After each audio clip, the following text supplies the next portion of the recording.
একজন এক সাহাবী এসে আমার নবীজিকে বললেন, ইয়া রাসূলুল্লাহ, ইয়া হাবিবাল্লাহ, আমার ছোট্ট বাচ্চাটা এত পরিমাণে মিষ্টি খায়, আমরা গরিব মানুষ, আমার ছোট্ট মাসুম বাচ্চাটা যদি বারবার এভাবে মিষ্টি খায়, আমি তো টাকা ইনকাম করতে পারি না।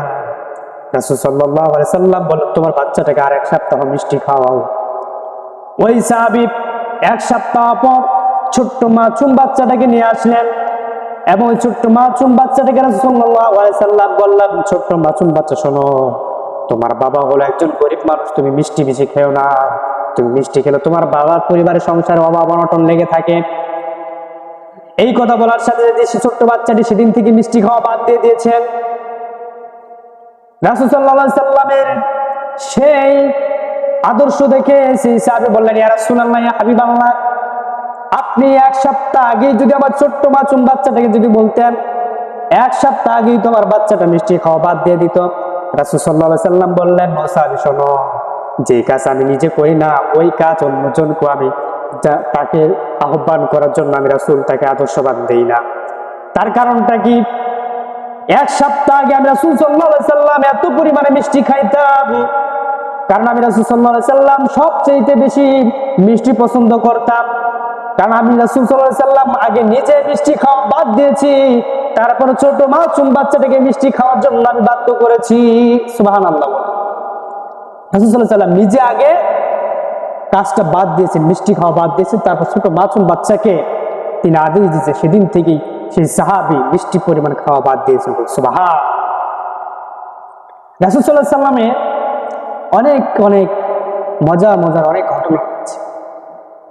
রাসূল সাল্লাল্লাহু আলাইহি সাল্লাম একদিন সাহাবীদেরকে নিয়ে বসে আছেন, ঠিক এইভাবে মসজিদের ভিতর সাহাবীরা বসে আছেন।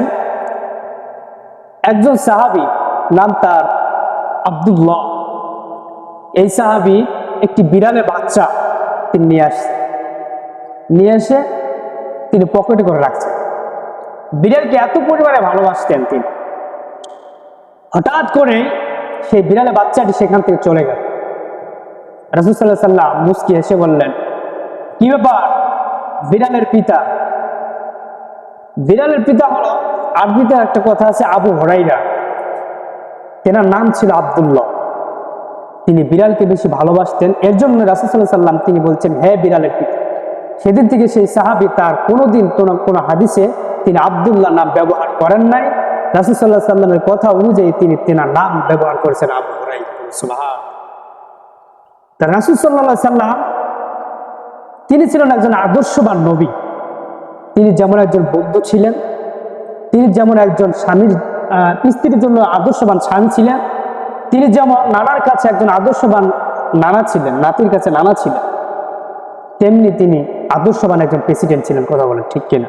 রাসূল সাল্লাল্লাহু আলাইহি সাল্লাম সোনার যুগ উপহার দিয়ে মানুষদেরকে বুঝিয়ে গিয়েছেন, তোমরাও যদি কোরআনের কাছে আসতে পারো তাহলে এই সোনালী যুগ তোমরা একদিন পাবে, এবং এই সোনালী যুগ যদি তোমরা পেয়ে থাকো, কোরআনের কাছে যদি তোমরা আত্মসমর্পণ করো, প্রতিটা মানুষ তোমরা সোনার মানুষে পরিণত হয়ে যাবে। সুবহান।